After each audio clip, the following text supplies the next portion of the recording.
Peace, peace. As the information on the screen says, I am Akil Bay.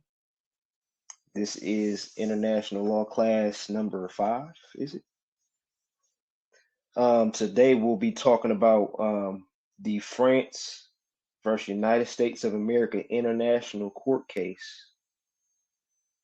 But first, before we get into that, I like to spend a lot of time, a great deal of time, talking about a lot of different angles that a lot of us Moors have been through.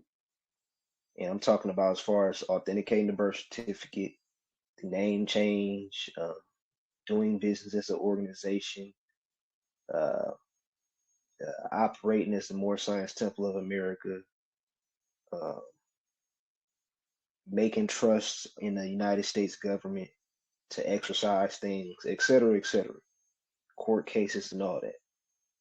So, um, I want to take it slow.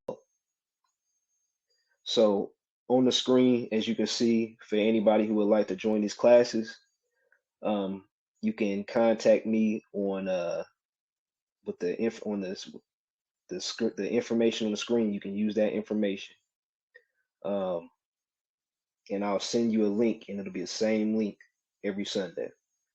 Now, next Sunday, specifically next Sunday, will be,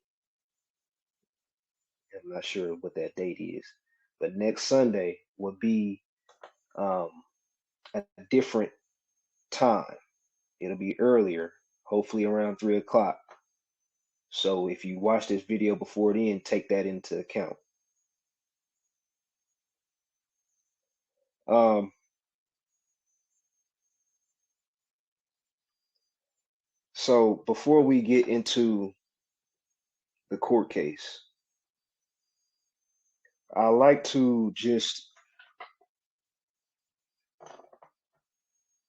talk about the reality of us transitioning into, printing affidavit or written affidavits off and just sending them in, right? Which a lot of us has found that to just not work.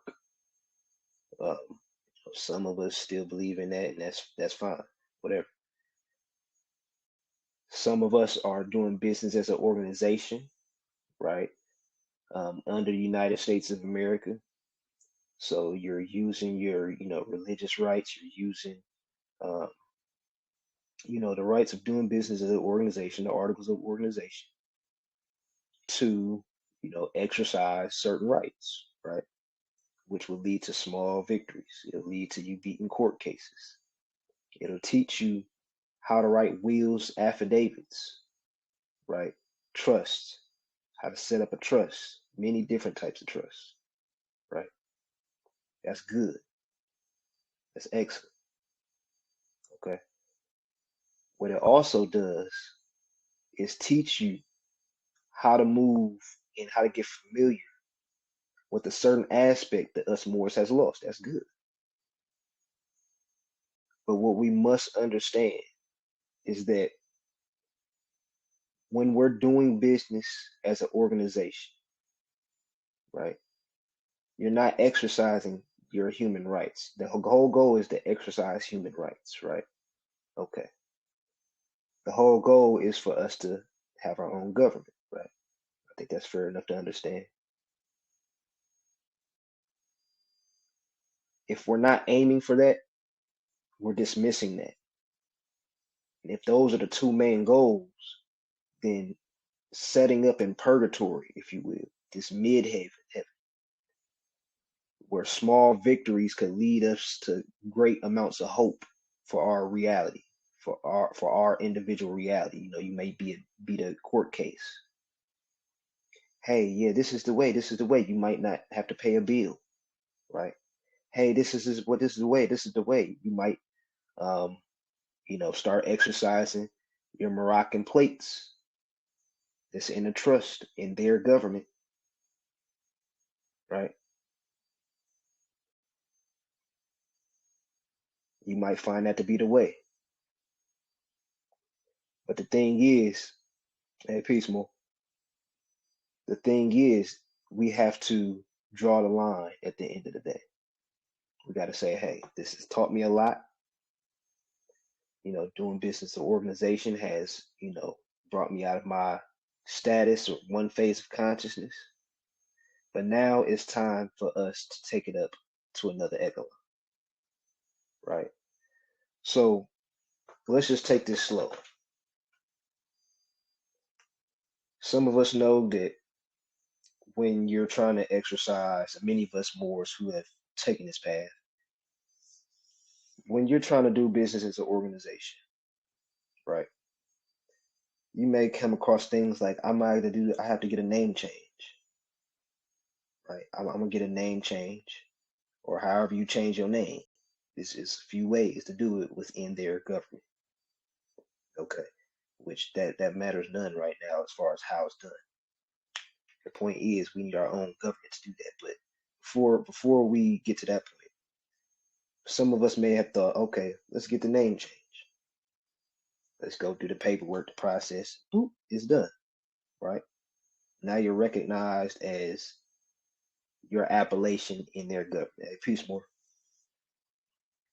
So a lot of us took that route. A lot of us took the route, hey, I'm going to authenticate the birth certificate.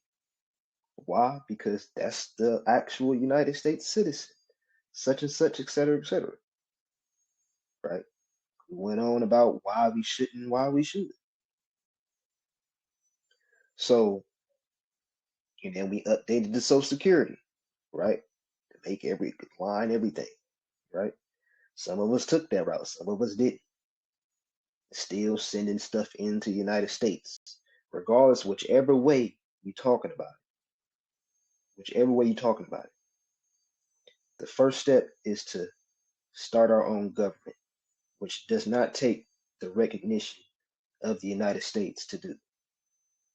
It takes the recognition of you recognizing another Moor, saying, hey, you're another Moor.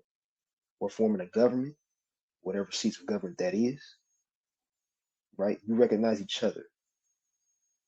And you put them on notice that you recognize each other.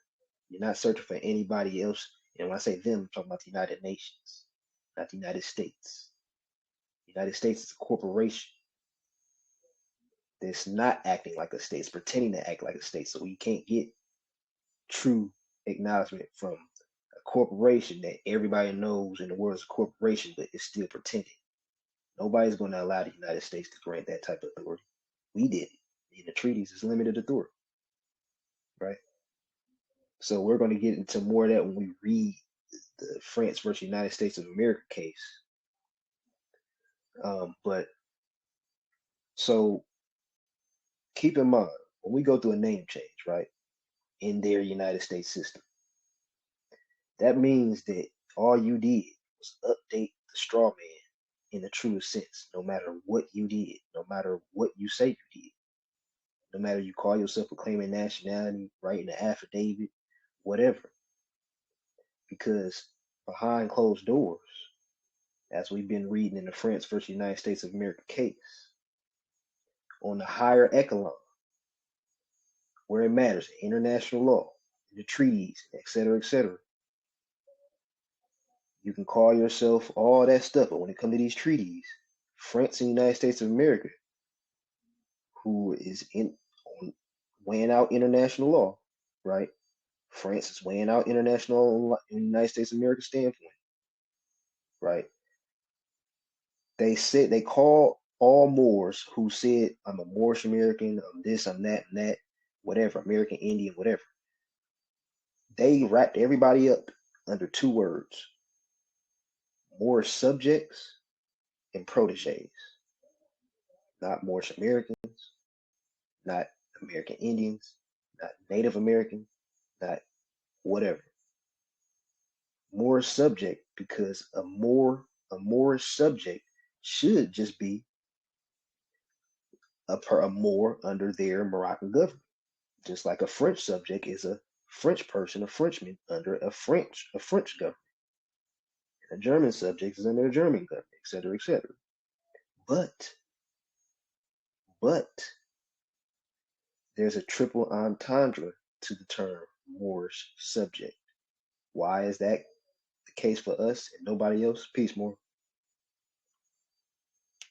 Because United States has capitulation regime over us Moors, simply because we have not came online into control of what we need to take control of, which is our governments, in order to set everybody else in their place. So the two terms, Moorish subject and protege, are the actual terms that every Moorish American is labeled as in international law. So United States of America is going to keep those documents, hey, Moorish American, that's great. Yeah, great, great, great. We really don't want you to get down to the core of this and figure out why you're not a Moorish American, two different governments, right? There was no citizenship clause. Matter of fact, let's talk about that. We are not Moorish Americans. If you choose to be, if you say you are, that's your mind. And this is not taking away the fact that you're a Moroccan by me saying you're a Moorish American. You're Moroccan. You're not Moorish American. Why do I say that? Because in order to call yourself anything dash anything, in this case Moorish American, there would have to be a certain article, a certain clause in the treaty that makes you a Moor, that says you're a Moor, and that enables you to say you're a Moor, right?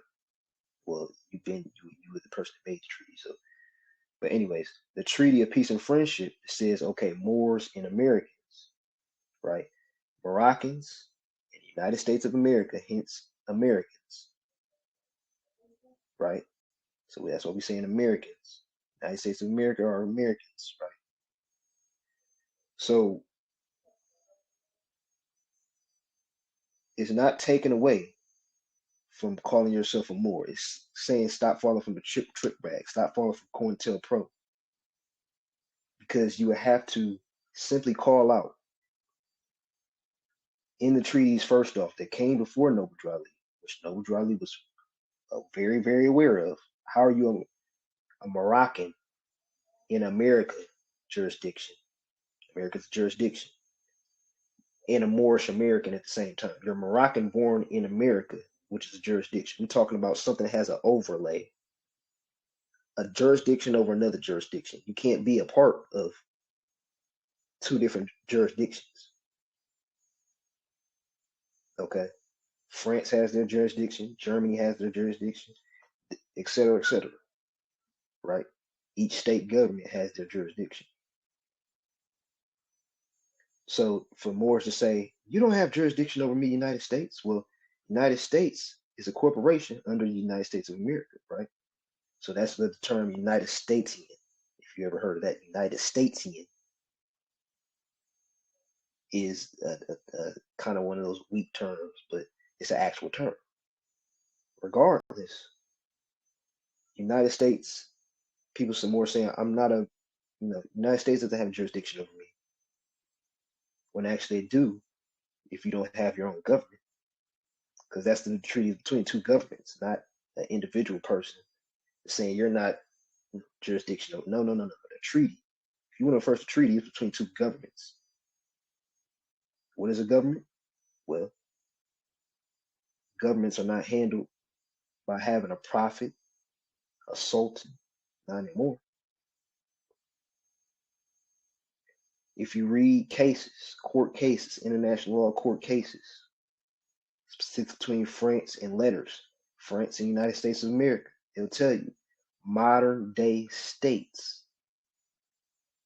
Modern day states. Why is that? Well, we taught them everything, so it's really our law because it's based off of our Moroccan law. International law is based off of Moroccan treaties.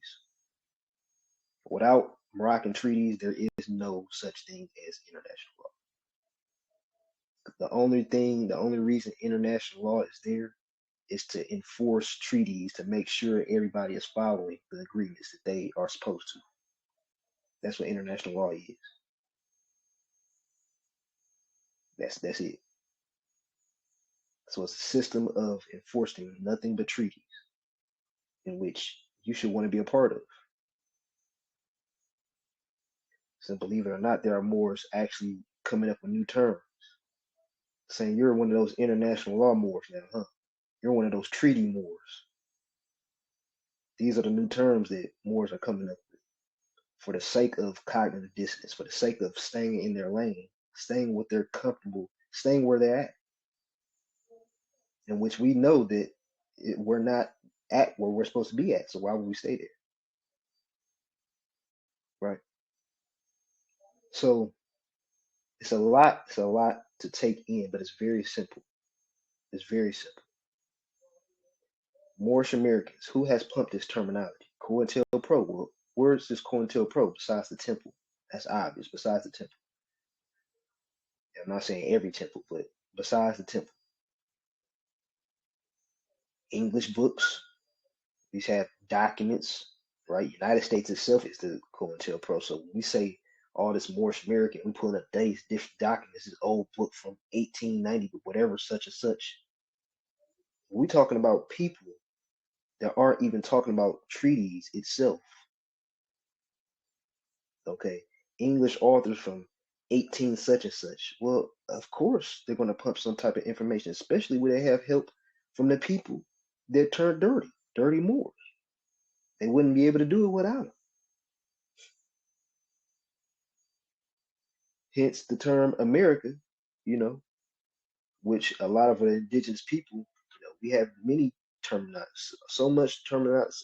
This land, this continent, so-called America, this Morocco, you know, some people say, oh, we're Americans because it's Al Morocco. Okay, that's fine, right? In language, it was like that. Amongst this land was called Kalulas. You know, it was called many different things that sound nothing like America. It was called many things. Turtle Island. But you won't find all these things in treaties, okay, international law.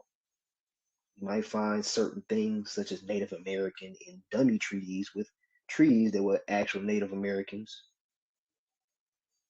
or so-called Native Americans, actual Native Americans that were so-called Native Americans, but those were dummy treaties. Those weren't people that had actual authority of this land.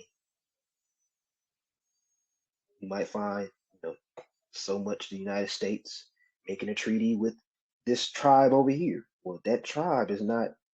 You have to get agreement of each. This has to go this has a structural order to it. Government has a certain structure to it. You can't just come out of there and nowhere and say, "Hey, we here now. We didn't mean to, but let's just start this treaty." No, no, no, no, no. That's a dummy treaty. That's a treaty just so you won't get your ass whooped right now, from whatever you run from right now, right? Until you get into the right position. So, um, you know, when it comes to the term, let me get back on track. The term Moorish American. Again, this is not anybody taken away from you being a Moor. Okay.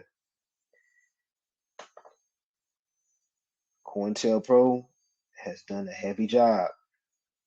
They didn't change much. All it takes is 10% and it look the whole world to you.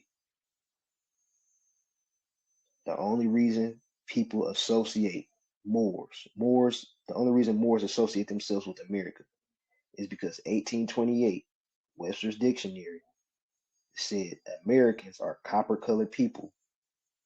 And it also says that term was applied to them. Well, show me in law. Because if we talking about law where this term American was applied to me as a Moor, show me in law. Show me in law. What article does it say Moors can be Americans? Where does it say this? Where does it say this? There are treaties with other state governments that have made treaties with other state governments that says, yes, this citizen of this government can be a citizen of this other government in a treaty. But there is no treaty in regards to Moroccans. It says Moors can be Americans for us to call ourselves Moorish Americans. As simple as that. As simple as that. So you had to show me in law, no English book, no English author. I don't care what the date is. Okay, especially if that book is not being used in international law itself. It's so much COINTELPRO. It's two different versions of the 101s, and so some people don't even know it. Like, oh yeah, order the 101s. You getting one version, and the other half, the other Moors ain't even got.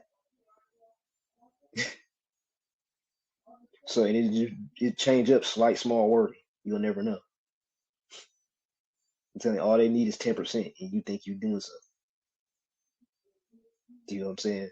So, you know, Moorish American, that term, it has brought us into consciousness about the term Moor, regardless if it was a good or bad thing.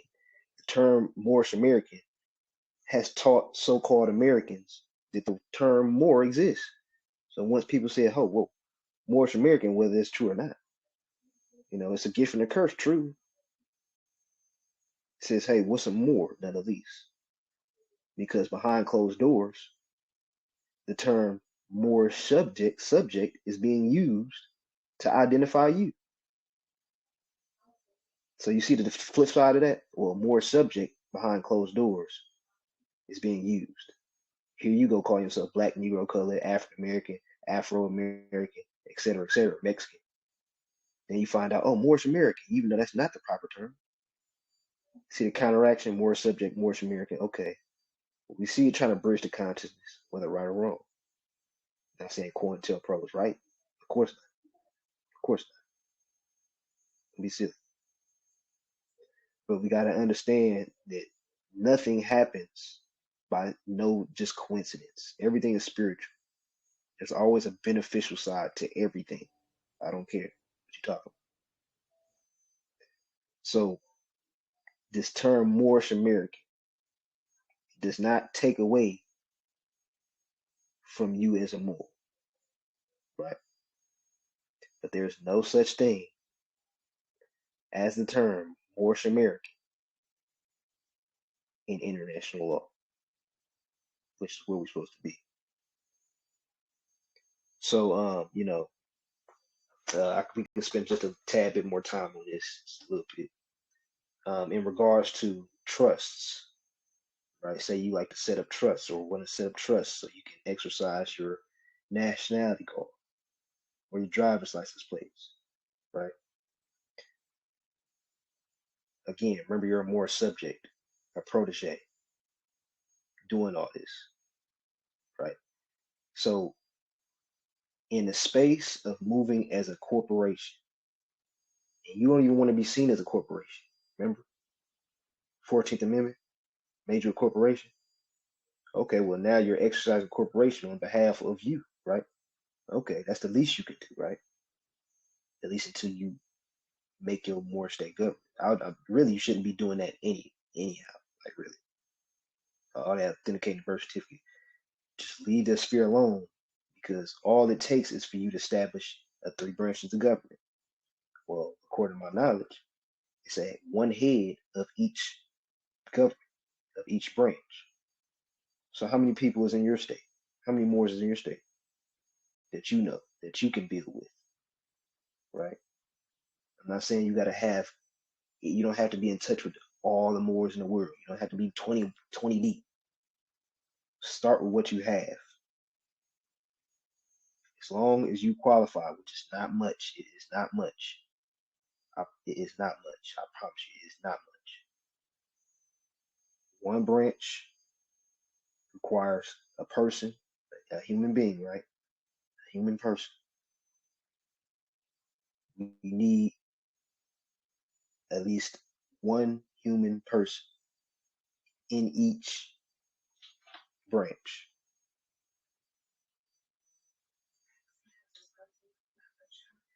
Okay, that's good. So it's really not that hard. It's really not. It doesn't take a lot, etc. You know. So we actually do ourselves a disservice by spending more time studying the UCCs, all this stuff for hours and hours instead of reaching out to a more in your so-called state that's actually a province right now. Remember that they put the trick bag on you. These states are not actual de jure states. Remember in the so-called in the France versus United States of America case, it said so-called states. France, they call them so-called states because they know they're not truthfully moving how they're supposed to be moving, right? But can't nobody do nothing until we do something. So, it's really doing ourselves a disservice by studying all that stuff, all the codes. Like, just reach out. Just reach out to a more in your this right now a province, so-called state. Speak, build on, international law, inform your state. You don't have to be in the same city. To the government officials and for the state of Indiana, the state of California, they don't live in the same city. You know what I'm saying? So all it takes is for people in the certain boundaries in which we can talk about the the colonization lines and all that stuff. That's another topic. Learning about international law is very extensive. It's a due process to everything. Okay, so you know, just reach out. Just reach out. You know, at least one more in each branch of government. Count that up. That's three branches. That's three people. I say four, none at least to be safe. See what I'm saying? Hence the 144,000. They kind of, you can count how many on one hand. What Dralik on say is these are the Morses with me. You know what I'm saying? So this doesn't require a lot. So let's. Does anybody have any questions or comments in regards to anything?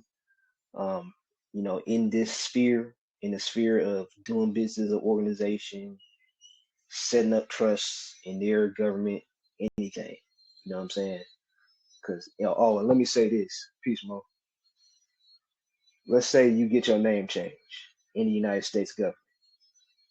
That only means that again you updated straw man, which means that when you start your state government, you have to change your name again to differentiate the two.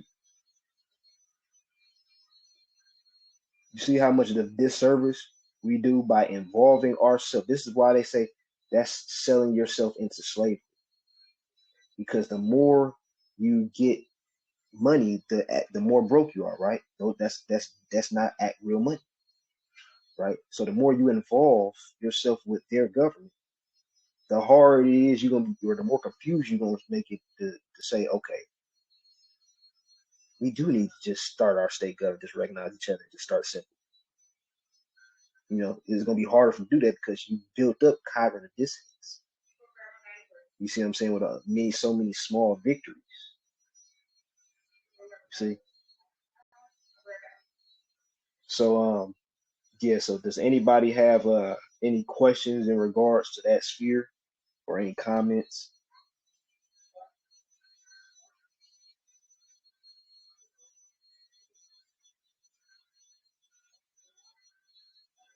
Okay. All right, so let's get to this case. And my son might come in here and bombard. Excuse me, I'm gonna just apologize ahead of time.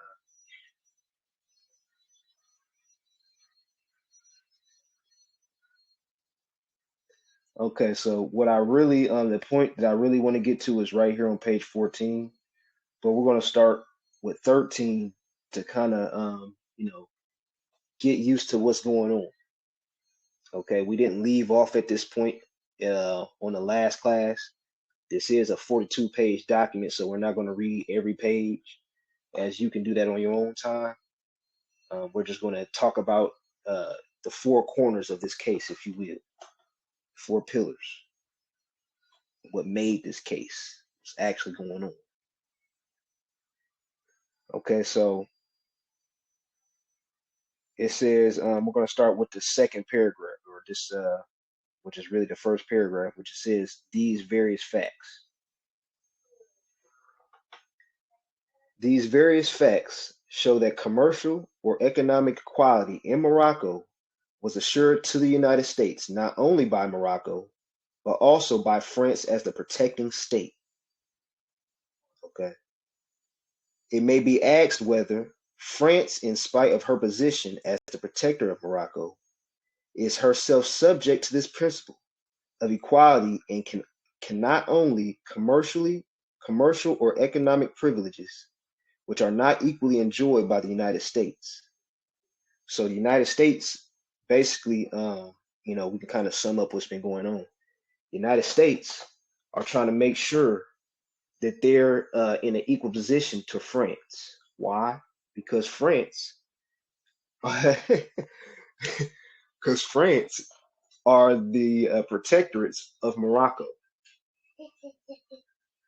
So they're trying to make sure because France is saying, hey, United States, you have to be basically subject to us. Why? Because the Moroccan governments are not here, and you're not about to be the one, running things, setting up shop. So guess what? We're trying to put you in the right position, right? The United States saying, hold on, whoa. We're trying to make sure we got equal, everything, right? Because we already have capitulation regime over these Moors, even though we're not an actual government. We're the United States, operating as the United States of America, right? So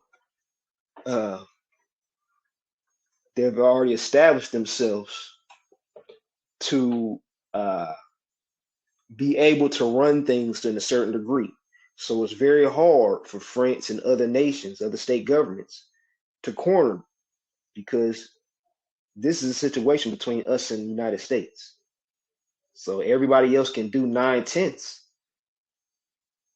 but it'll never truly be anything until we come online, right? So it goes on to say, it is not disputed by the French government that Morocco, even under the protectorate, has retained its personality as a state in international law.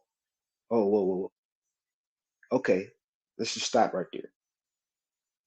It's not disputed by France that Morocco, even though France is the protectorate, has retained its personality as a state or state government in international law. Okay, so France, they like, okay, we ain't, we see who's not in their right position.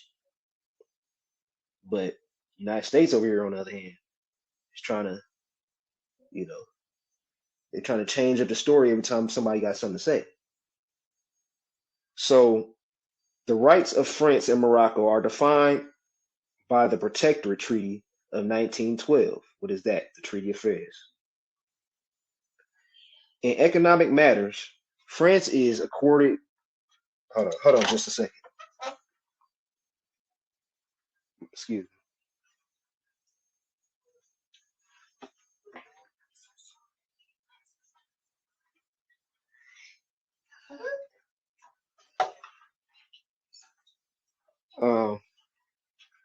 So it says, in economic matters, France is accorded no privileged position in Morocco. Such privileged position would not be compatible with the principle of economic liberty without any inequality on the act of Algeciras, on which the act of Algeciras is based. So the act of Algeciras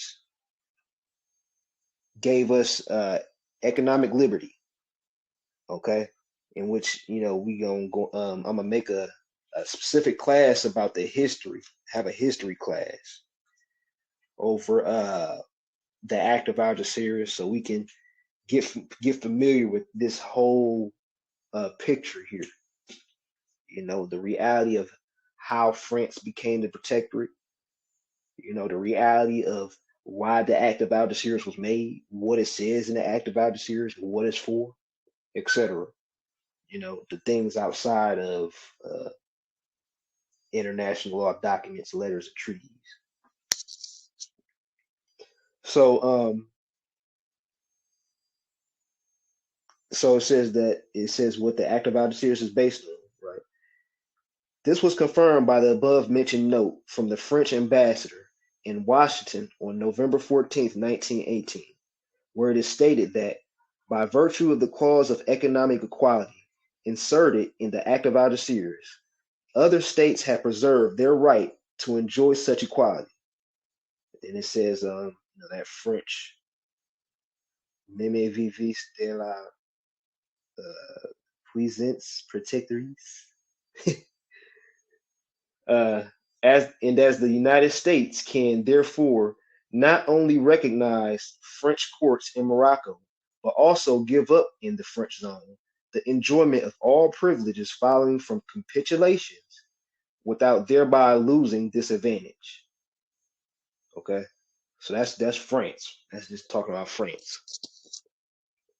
It allows that the above mentioned considerations that the provisions of the decree of December 30th, 1948 contravene the rights of the rights which the United States has acquired under the Act of Algeciras, right? So the United States has acquired rights under the Act of Algeciras. They weren't a part of it, but due to the what was that, the Germany Franco-German Convention, they became a part of it. So, which is another story. So, it says because they discriminate between imports from France and other parts of the French Union on the one hand, and imports from the United States on the other. France was exempted from control of imports without allocation of currency, while the United States was subjected to such control. Okay, they were subjected to such control, right? This differential treatment was not compatible with the Act of Algeciras, by virtue of which the United States can claim to be treated as favorably as France, as far as economic matters in Morocco are concerned. Okay, as far as economic matters in Morocco are concerned. This conclusion can be derived from the treaty between the United States and Morocco of September 16th, 1836, Article 24, where it is declared that whatever indulgence in trade and otherwise shall be granted to any of the Christian powers, the citizens of the United States shall be equally entitled to them. So in our own treaties, it says, okay, right, it should be equal. Right? Having regard to the conclusion already arrived at on the basis of the Act of Algeciras, the court will limit itself to stating as its opinion that the United States, by virtue of the most favored nation clause, has the right to object any discrimination in favor of France in the matter of imports into the French zone of Morocco. Okay, so that we're just talking about those certain matters. It's talking about the imports in the French zone of Morocco and the United States having equal rights, economic rights. Okay, we're just talking about that. Now we're getting closer to what I really wanted to get into. The United States has submitted various contentions purporting to demonstrate the legality of exchange control. The court does not consider it necessary to pronounce upon the contentions. Even assuming the legality of the exchange control, the fact nevertheless remains that the measures applied by virtue of the decree of December 30th, 1948, have involved a discrimination in favor of imports from France and other parts of the French Union. This discrimination cannot be justified by considerations relating to exchange control. For the reasons the court has arrived at the conclusion of the French submission relating to the decree of December 30th, 1948, must be rejected. So they rejected France, right? But hold on. Let's get. Now we're getting closer because if they're rejecting France, does that mean United States of America won? What are we saying? Let's keep reading. It therefore becomes unnecessary to consider whether the submission might be rejected also for the reasons invoked by the government of the United States. In these circumstances, the court is not called upon to consider and decide the general question of the extent of the control over importation that may be exercised by the Moroccan authorities. Okay, so before we read anything closer to where we were really going to get to, it says exercised by Moroccan authorities. Who are the Moroccan authorities of this land? There were none. We went to sleep, right? 1956, a few years after this case started, what happened? Sultan of Morocco, Mohammed V, said, you know what? We are now called the Kingdom of Morocco. And we can use the Treaty of Peace and Friendship because we're now a third state party. That's why everybody looks at Morocco as only existing in Africa because they have made their government and can exercise the Treaty of Peace and Friendship, right? So all the credit of Morocco on TV, etc. United States, uh, Obama, they was making those lectures, those conferences or whatever, saying, "Oh, thank Morocco for recognizing us." And they gave the credit to over in Africa, basically. Like the United States is over in Africa. So remember in 1956, well, that's right after this case. So that means this case gave certain people authority to move in a certain way, right? It said, okay, what did this case do? Let's get down to exactly what this case did. Because this case said, United States, you got to go. But the only people that can make it go is who? Moroccan authorities. Who's the Moroccan authorities? Well, that's the problem. That's where the problem lies. Who's the Moroccan authorities? Right? The Sultan is not a Sultan no more. He's a king. There are no more sultans. That whole paradigm is a way of setting up that whole prophet. You got to have a sultan, a prophet. That way is no more. Remember, modern day states, international law, according to our own Moroccan laws, such as the Act of Algeciras, Article 121, where it says each state needs a constitution. So we're talking about modern day states. Modern day states.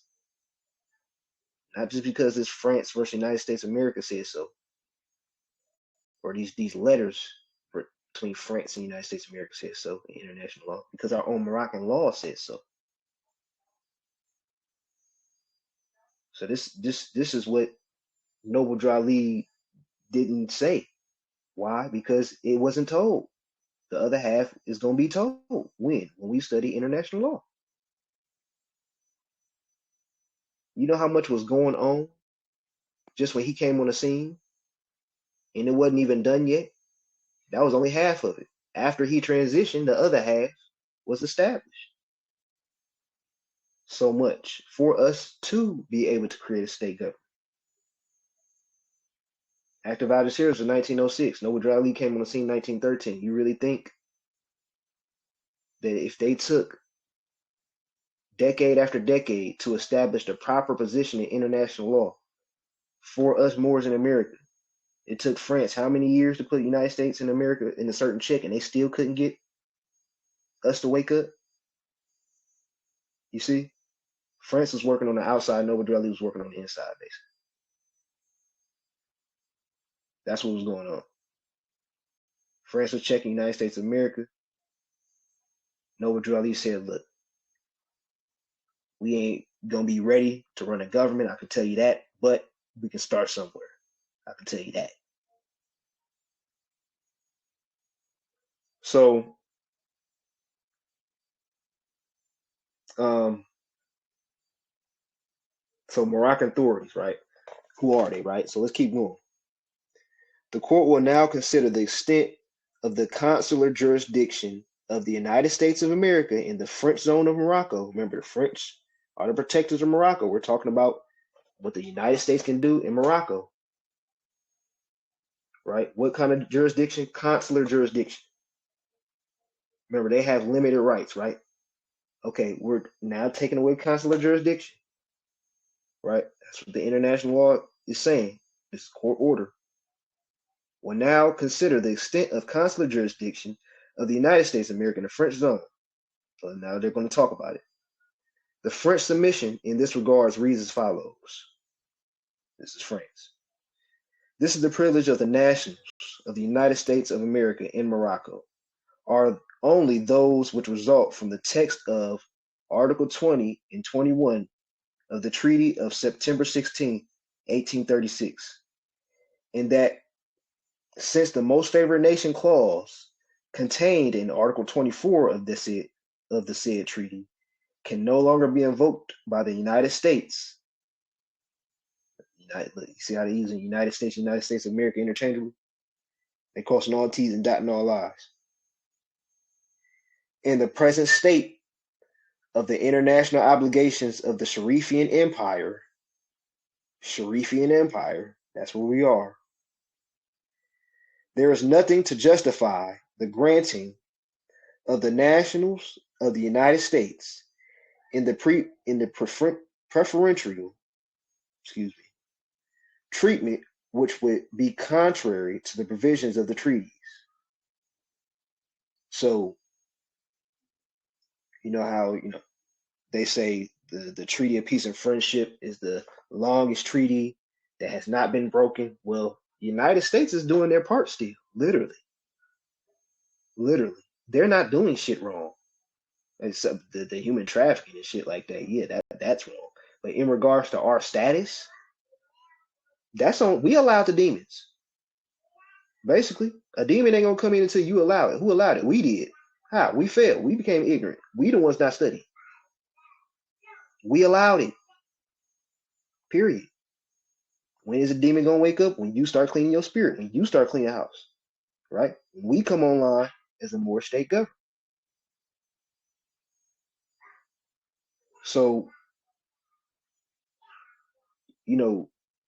let's keep pinning the tail on the donkey.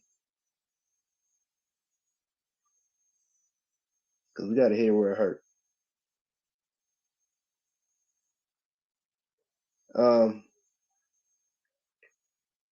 So it says the United States submission concerning consular jurisdiction reads as follows. The jurisdiction conferred upon the United States by the treaties of 1787 and 1836 was jurisdiction, civil and criminal in all cases arising between American citizens. Right? We are Americans of no sort. You don't see Moroccan dash American. You don't see nothing. American is like the demon word that bridges and that you ain't even know is a bridge. Remember the French were Moors. Ain't more a universal word? Oh yeah, Moors a universal word. Yeah, we are Moors. Okay. Not an international law, we not. So spirituality, yeah, that's another thing, but let's ground it. We gotta make differentiation here. Okay. A French subject is a French subject, not a Moroccan, not a Moor. Even though Moor is universal, yes, they're copper color. Remember, American copper color, yeah, that was the French melanated people, the Spanish people, the British people who came over as colonists and were melanated. Yes, Americans are copper colored. Yes, that is absolutely correct. And that was the term applied to them. Yes, that is absolutely correct. But who is not American? Moors. Moors. Moors are not Americans. Moors are not Americans of any kind. Not a Moorish Dash American, not American Indian, not American Moor, not Americana, not a Tamanika Moor, whatever. Go by the treaties. Keep it simple, right? The whole Moorish American thing was the bullet and the gun.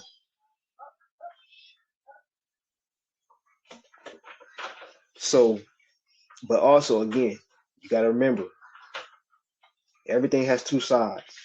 Even though it's a bullet, even though it was a gun, right?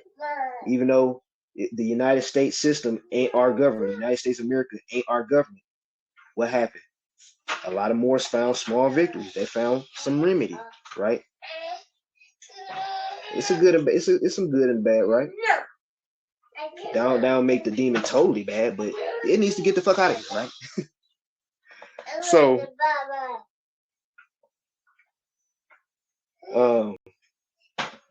so it says, so this is the United States, right? What I just read, it's the United States saying that in the treaties, in the Treaty of Peace and Friendship,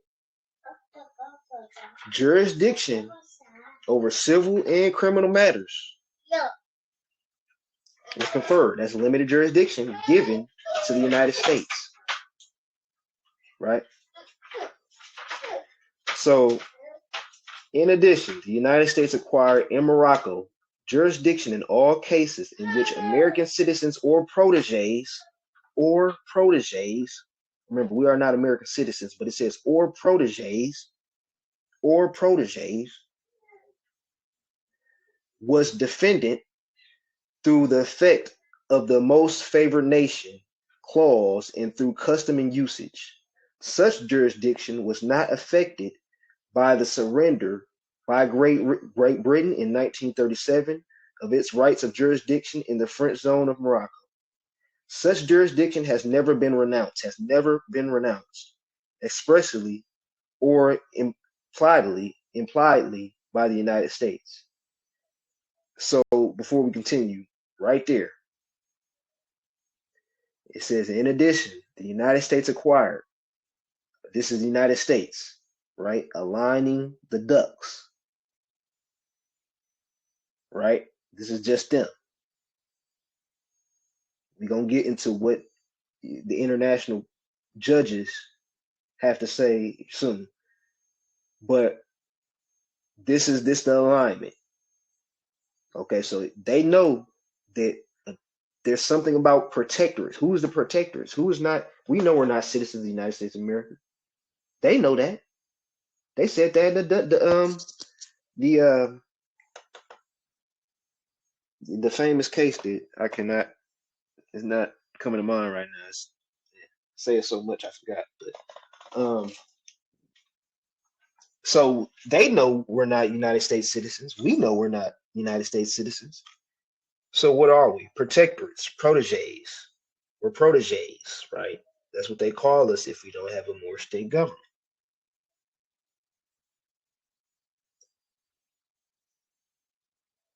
It is common ground between the parties that the present dispute is limited in the French zone of Morocco. It is on this ground that it has been argued.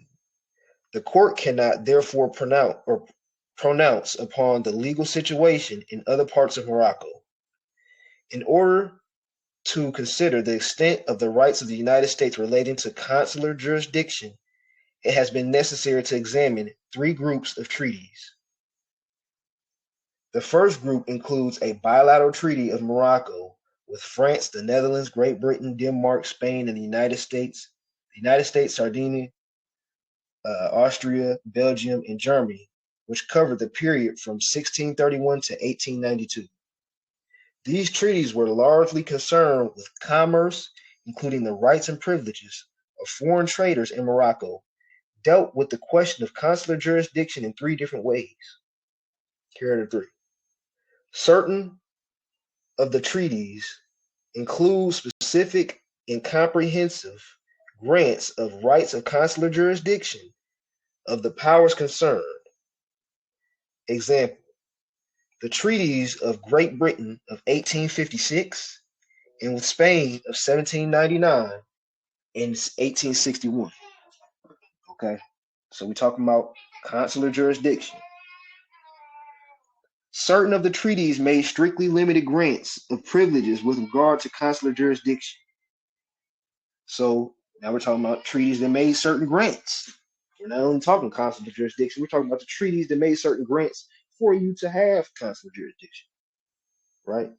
I.e., or example, the treaties with the United States of 1787 and 1836. So there you go, right there. The ICJ stating what those 2 years, 1737, 1787, excuse me, 1836, the Treaty of Peace and Friendship, right, conferred consular jurisdiction to the United States. And when ours failed, where were we? Proteges under the United States. So guess what? Consular jurisdiction of the United States, yeah. Okay. Then it was taken away. Right? And guess who still never stepped up to the plate? Moors with their government. Right? So there were other treaties which did not define in specific terms the treaty rights granted by Morocco, but instead granted to the foreign nations through the device of most favored nation clauses, the advantages and privileges already granted or to be granted to other nations. So basically, the favored nation clause, right? France came on and took on the accountability to handle our affairs until we woke up, right? As you heard me in other videos, that does not mean France is the savior. That does not mean, all that type of stuff. It's an up and down relationship with them, right? So, let's see. We can keep reading a little bit. There's a common element to be found in the most favored nation clauses, which have brought about and maintain a situation in which there can be no discrimination as between any of the powers in Morocco, regardless of specific grants of treaty rights. When the most extensive privileges as regards consular jurisdiction were granted by Morocco to Great Britain in 1856 and to Spain in 1861. Right? Consular jurisdiction, right? We're talking about zones. These inured automatically and immediately to the benefit in the powers and other powers by virtue of the operation of the most favored nation clauses. The second group consisted of multilateral treaties, the Treaty of the Madrid Convention of 1880 and the Act of Algeciras in 1906.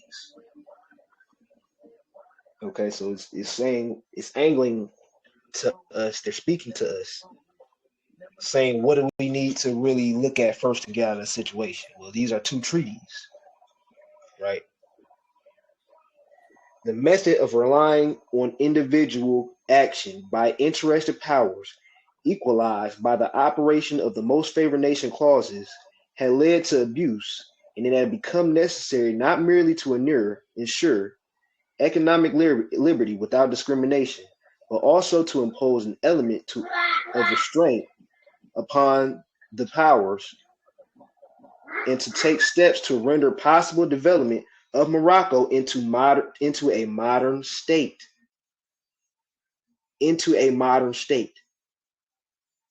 Okay, so here we can clearly see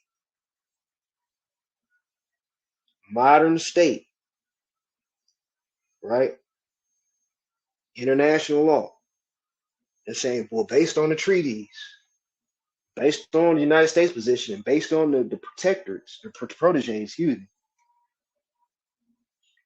Well, it looks like a modern state will be necessary for the Moroccans to be called Moroccan authorities, since that's what we're missing, right? What did they say up here? Moroccan authorities, right? Exercised by Moroccan authorities. Well, you got to be a modern state. Can't be out here stateless, right? They have protections for stateless people. I'm telling you, the ICJ, the United Nations, they have been cornering the United States every bit of the way, and that's divine. It's very divine for us Moors, because every bit of the way was so much throughout the decades that we could use for counterintelligence and to catapult us into a very high position very fast based on that time frame and based on the counterclaims that we could use. Okay, this is deeper than your nationality card, going from a nationality card to a state ID overnight. Even though that's very important, the reality is much more deeper than that.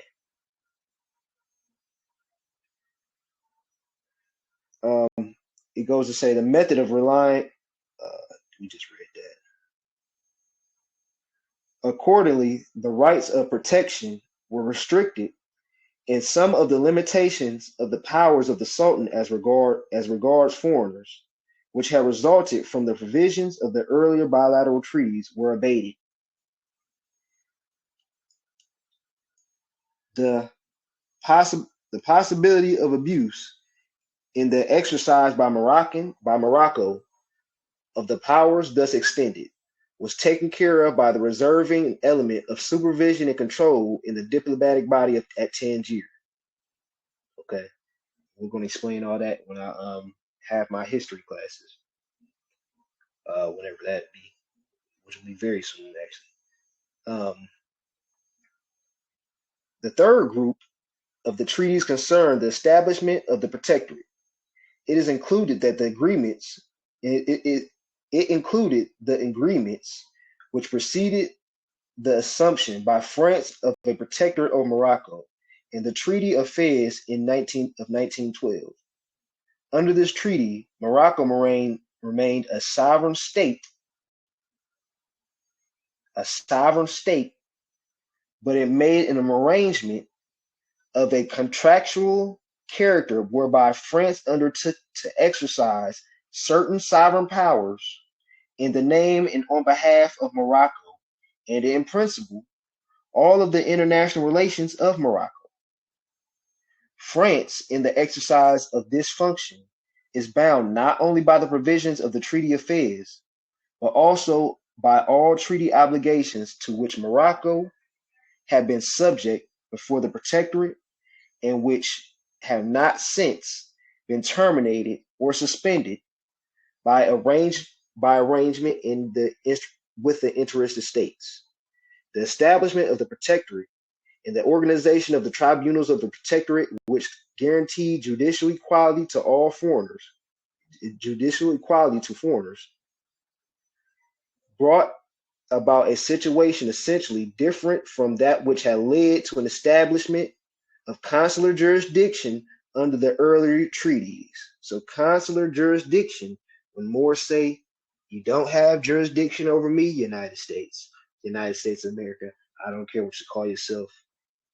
If you don't have your own state government, they indeed do, based on your own treaties,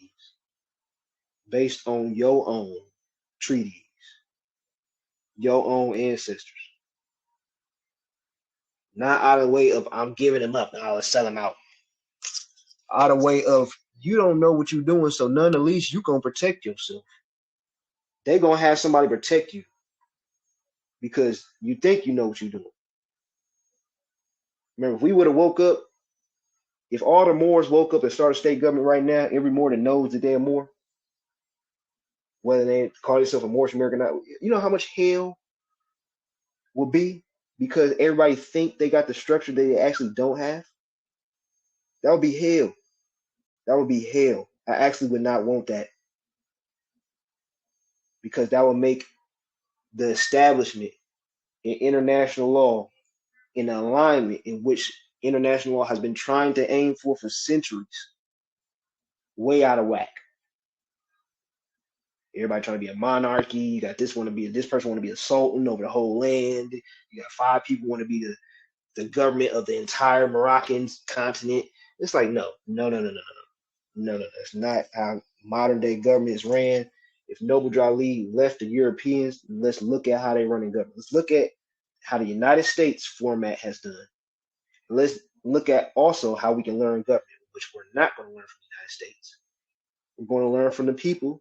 Then we actually acknowledge an actual government, the United Nations. So we can take some from here and take some from there, right? We eat all the cookies in the cookie jar. What we got to do? We got to make our own. Go to the United Nations and say, look, I'm about to do my own thing, right? You gotta recognize this. You gotta we out here now.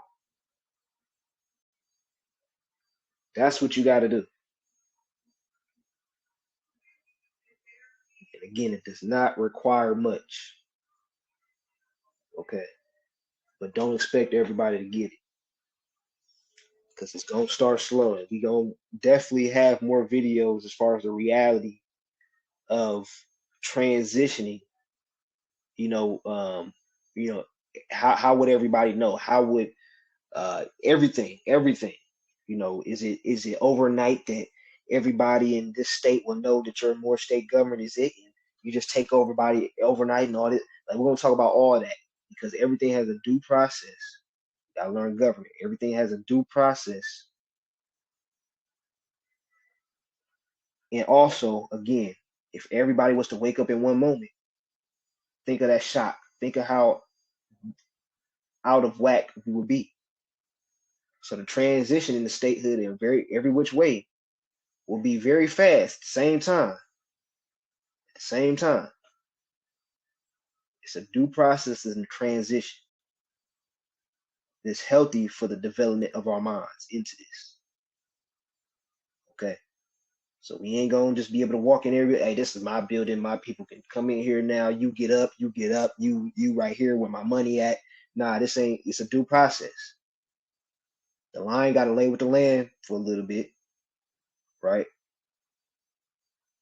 As the scenery changed, the attributes will change, positions will change.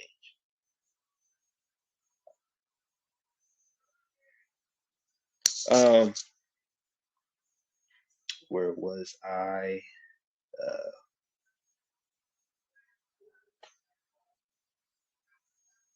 So, let me see where I left off at.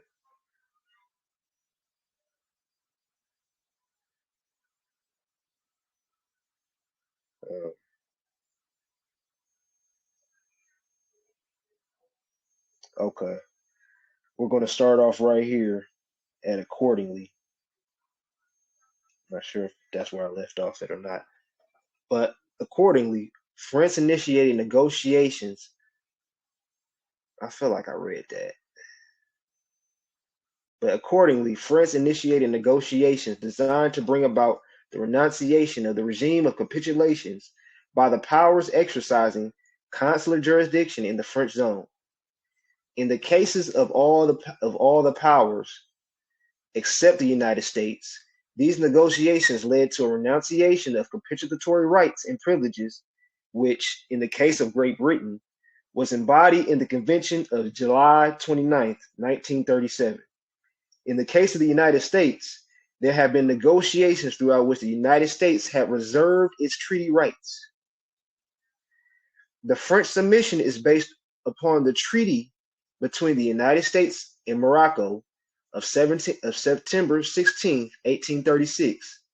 It is common ground between the parties and that the United States is entitled to exercise consular jurisdiction In the same disputes arising between citizens or proteges, there is therefore no doubt as to the existence, of consular jurisdiction in this case.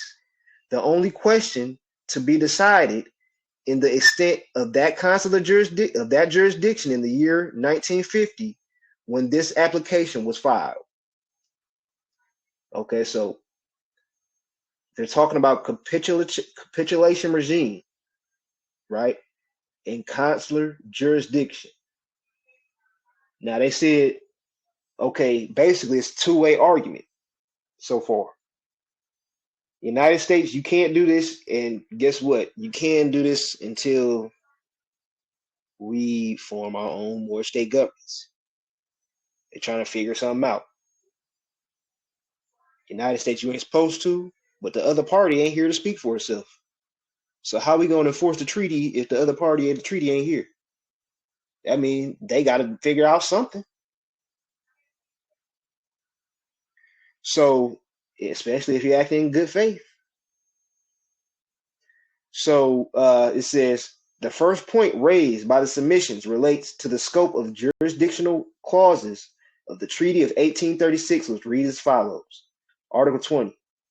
If any of the citizens of the United States or any persons under their protection,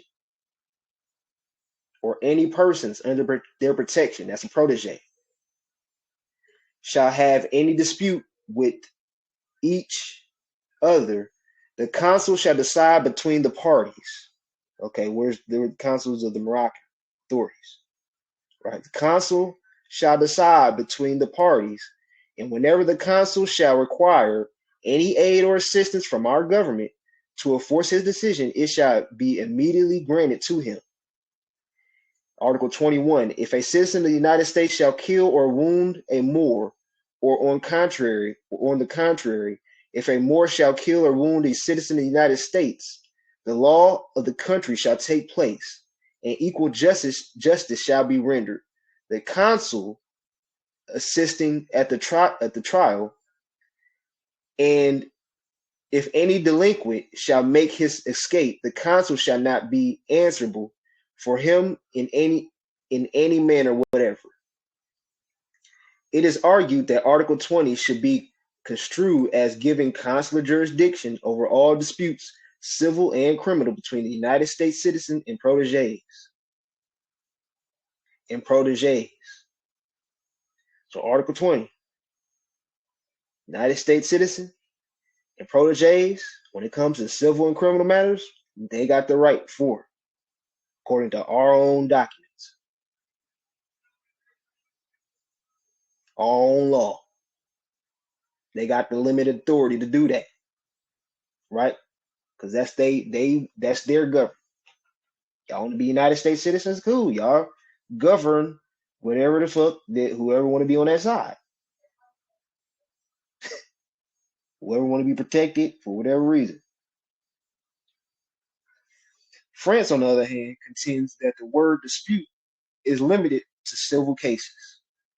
It has been argued that this word, in its ordinary and natural sense, will be confined to civil disputes, and that crimes are offenses against the state and not disputes between private individuals. Not disputes between private individuals. Okay? Against the state. Okay? The Treaty of 1836 replaced an early... Do we really need to read this? Let's see.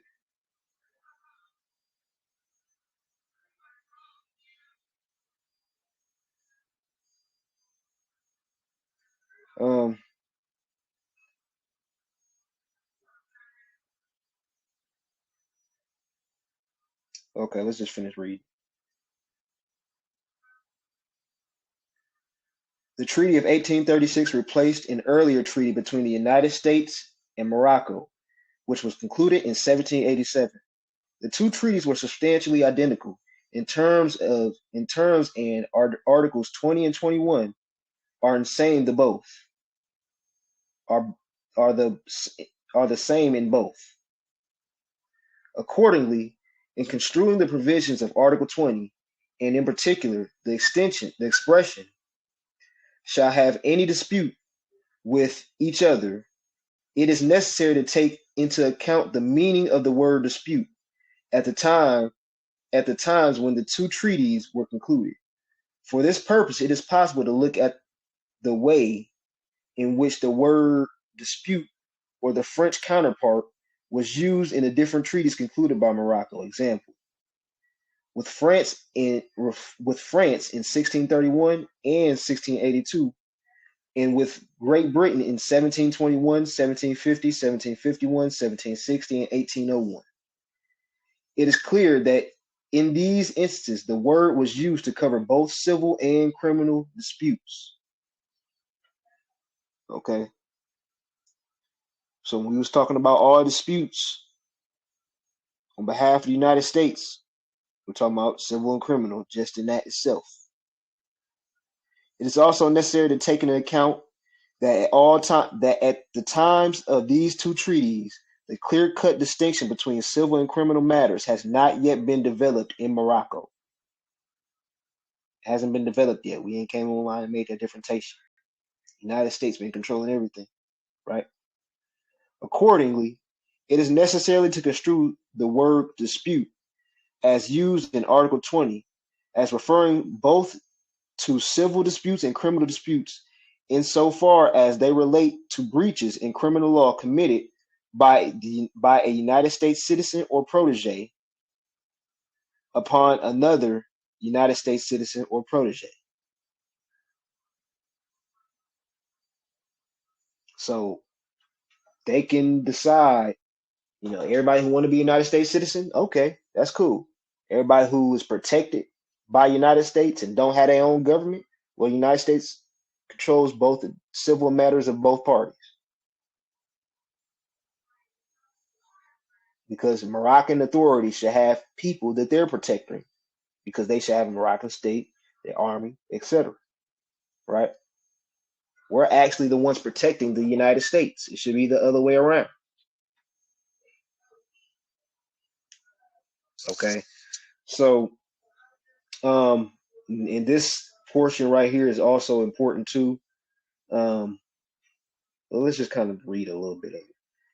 The second point arises of the United States submission that consular jurisdiction was acquired in all cases in which American citizens or protege was defended through the effect of most favored nation clause through the custom and usage, and that such jurisdiction was not affected by the surrender by Great Britain in 1937 of its rights of jurisdiction in the French zone and has never been renounced expressly or impliedly by the United States. It is necessary to give special attention to the most favored nation clauses of the United States Treaty of 1836. There were two grants of the most favored nation treatment, in which these two are it. And actually, we're not going to get into this right now. We're actually just going to we may have a part 3, maybe. Yeah, we might have a part 3, depending on any further questions or follow-ups, because there are many other people making videos on this, sharing a lot of information, such as AMPAC and AMPAG. AMPAC has made a very extensive class on this case. AMPAG has also made many classes, videos that you can research on YouTube, on their websites, etc. Okay, so if you type in AMPAG Media, AMPAG Media, you will find videos of the officials building in various ways of international law. Same for AMPAC. Okay, so just real brief, few minutes. What did this case teach us? Especially so far, right? The terms protege and more subject are two terms that must be familiarized. You don't have to say you're either or want to be either or, but recognize where you are and where you know you have to be. Okay.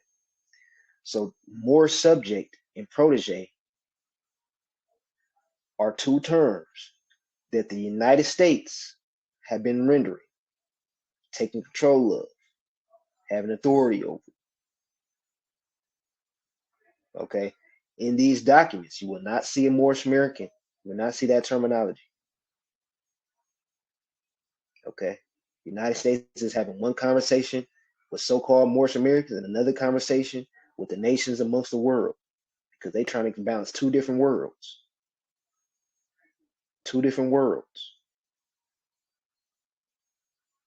Okay. The only way the Moorish Science Temple of America can be cleaned up is if it comes in alignment with a actual Moorish state government. You don't want to be a Moorish Science Temple of America in a American government. It should be the Moorish Science Temple of Morocco, the United States of Morocco. Everything should be in Morocco. Okay. Now this doesn't change anything, as far as Noble Drew Ali and etc., because we got to remember the time frame. Why would he not tell us these treaties? Because we're not ready. We weren't ready at the time. What's the point of mentioning treaties that an organization cannot enforce? You have to be ready to uphold government in many states. Okay. Which we all know that was not happening in the 1930s. You know what I'm saying? So with that, we can end class. If anybody else has comments, questions, or anything like that, now is the time to build, and we can get in on that.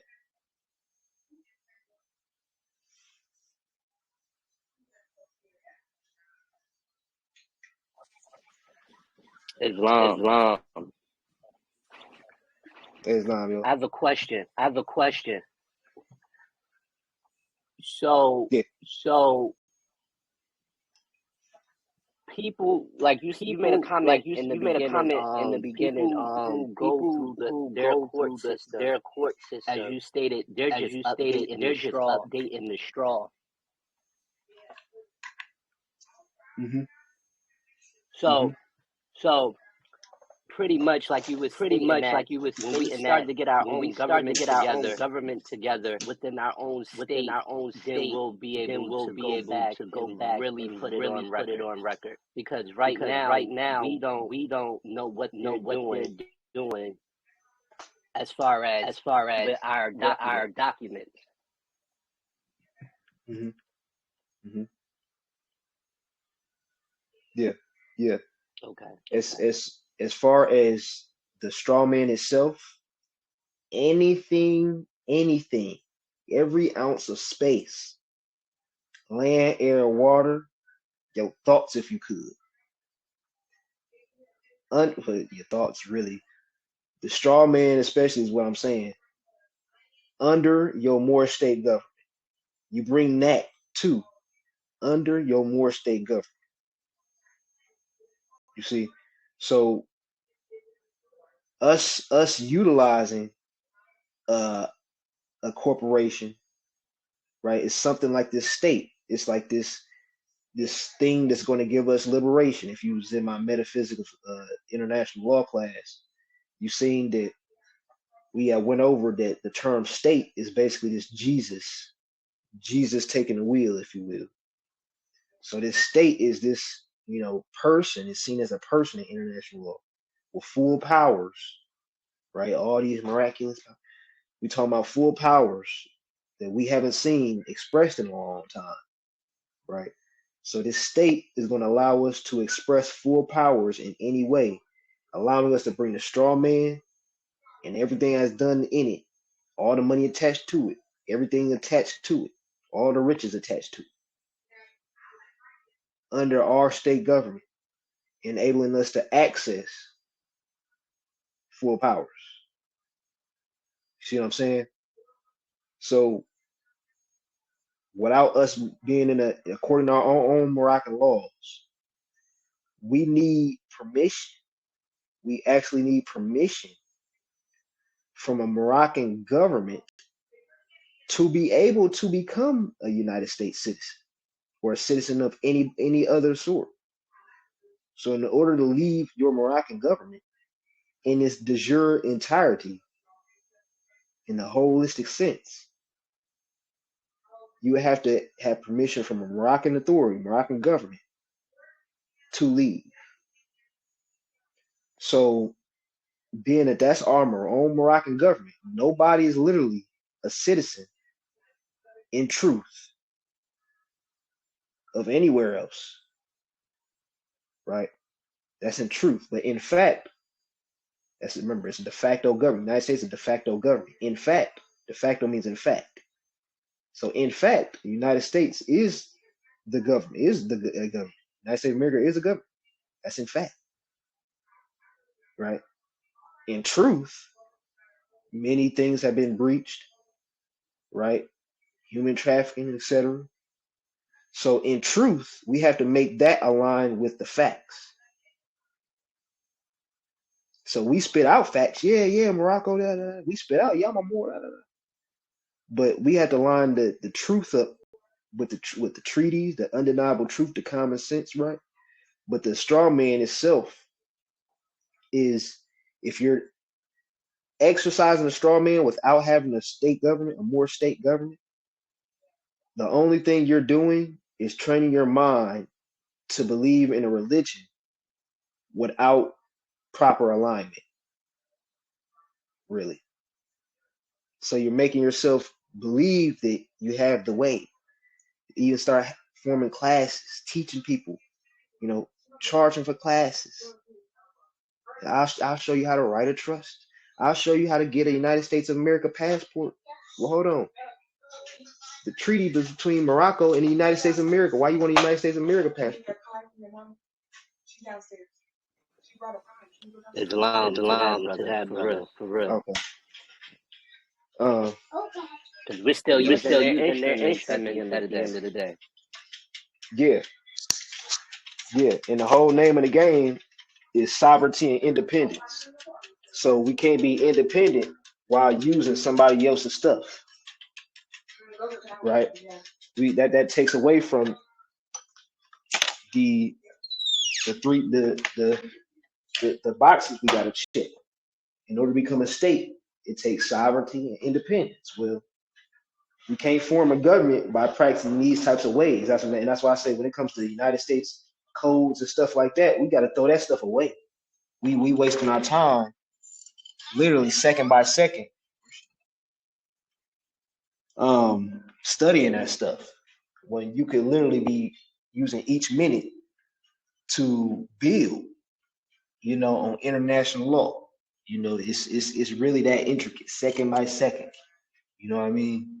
Ever since I found out about starting a government and international law, enforcing treaties, I have not touched none. I don't want to go on the website. I don't care. I don't want to know. I don't want to look at it. No point. None. You know what I'm saying? Now, I'm on the verge, me and the other officials, of starting our state government, which in about a month and a half, we will be acknowledged as Meru State Republic. That's the name of our government, Meru State Republic, because our government is going to be the name of the land. Okay, that's why New Mecca, they've established themselves as such, called themselves New Mecca. So that's going to be another something that we're going to talk about in the next video. But my Yeezys. Facts. Sweet potato pie. Okay. It's heavy, ain't it? You make it, Grandma? Nope. Worry about it. All right, thanks. Yeah. Okay. So, Got my sweet potato pie. So yeah. So as far as independence and everything,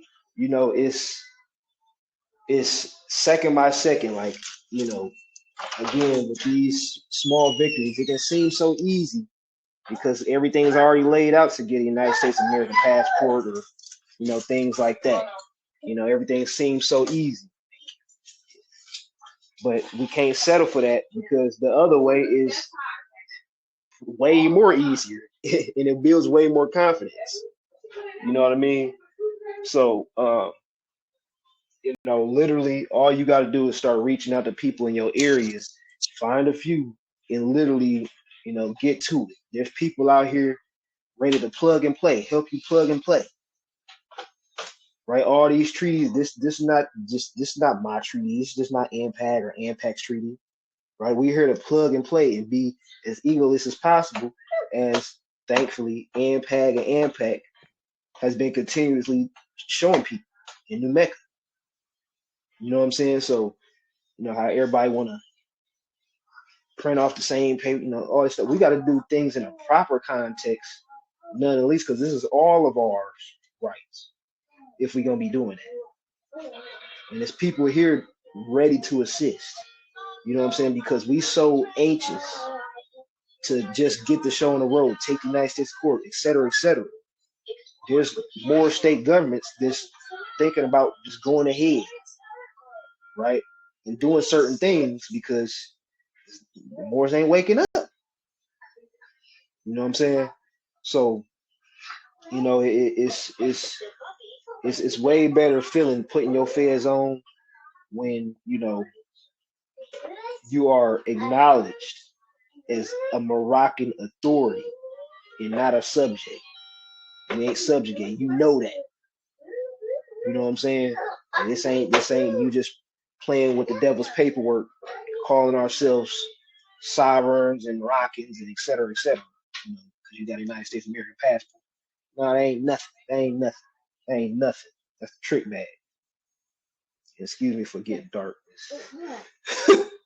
My son following me, but yeah. So that's really all what it is, and we have to cross all T's and dot all I's because we already know who's not going to be sharing this or teaching this. The old heads who are stuck in their ways and feel they got to figure it out, or any other people or Moors who feel like they got to figure it out. You know what I'm saying? We got to be the ones that's literally like, it was at one point I felt that I was the only person in my state who thought like this. And so I reached out. You know what I'm saying? So it's time to really just, get on the ball, learn government from the Europeans, and just as Noble Drali stated, but in the proper context, international law, not United States. I'm talking United Nations, right? The people that want the United States out of here just like us. But the thing is, we must use the treaties for what it was meant for, peace and friendship, because that's what's going to grow our character to be of a better quality. Nationality means the quality of character. So we can't be spewing emotional stuff, spending on petty arguments and stuff when you're going to look like Donald Trump on Twitter and being official. You see what I'm saying? You can't be doing arguments over religion. You know what I'm saying? Use somebody government. You over represent the people looking crazy. You might be sounding crazy too in your emotional spew and wrong. You know what I'm saying? So, as Abdul Bey taught me, ignore the ignorance and keep your spirit pure. You know what I'm saying? It ain't no reason to indulge in things that we know that we shouldn't. There's no reason, especially when we got a whole format as to how we can work in a higher frequency. Okay. So since my son is making a lot of noise, we can wrap up here soon. But is there anything else that anybody would like to speak on or anything?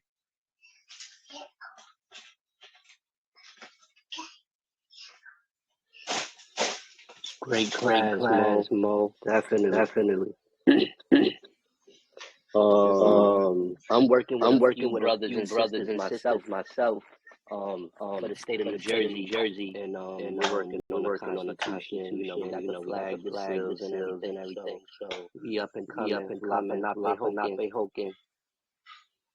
So So we coming we true. coming We true. definitely We gonna definitely join gonna join forces. forces. Yeah, yeah, yeah. And we definitely uh we can build outside of this class, in many other regards, as far as you and I personally, anybody else who is ready to get on the ball. Um, so yeah, uh, so yeah, I mean, and that's another thing. We all have to keep in close cahoots because again, that's how a lot of these nations and governments fall, putting them in the hands of people who don't have the proper concept because not the right communication is being met. Okay, okay. So excuse the noise, my son. It's all It's good, all Noble. good, Look, I got Noble. a Look, I got a 4-year-old and a 4-year-old and a 2-year-old over here. 2-year-old That's over why I'm here. That's always why I'm always half of on the half time. of the time. Yeah. Yep. So with that, we can wrap up class. I'll be going live like late tonight, making a video, not over international law, but it's gonna be over something totally different in regards to metaphysics, portals necessarily. So like I said, it has nothing to do with international law. But so yeah, we can build in if anybody would like to, but besides that, yeah, we can end the class here. I'll talk to y'all next time. All right. So peace to the family, peace to the viewers, and I'll catch y'all. Peace, brother. Peace, brother. Peace. Peace, yo. Peace, peace, peace. All kind of stuff.